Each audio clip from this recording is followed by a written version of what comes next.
ছোট্ট গ্রামের ছোট্ট মেয়ে টিনা খুব কৌতূহলী ছিল।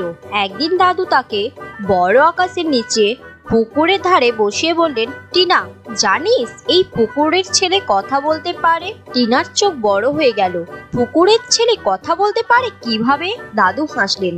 পুকুরের ছেলেটা মাছ।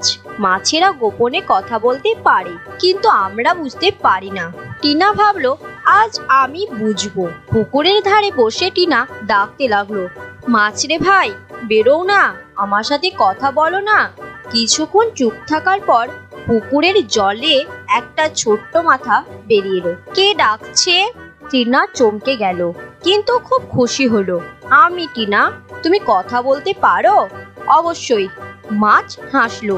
আমরা মাছেরা অনেক কথা বলি। টিনা জিজ্ঞাসা করলো, তোমার নাম কি? অঙ্কুশ। মাছ জবাব দিল। অঙ্কুশ। টিনা হাসলো। আমার সাথে খেলা হবে? অঙ্কুশ বলল, কিভাবে খেলা হবে? তুমি তো জলের মধ্যে আসতে পারো না, আর আমি তো বাহিরে আসতে পারি না।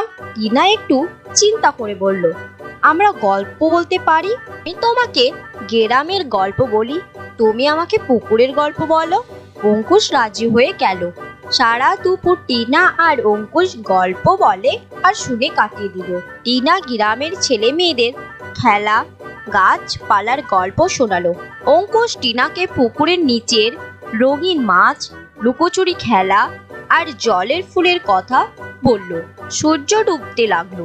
টিনা দাদুর সাথে বাড়ি ফিরতে যাওয়ার সময় অঙ্কুশকে বলল, কাল আবার আসবো।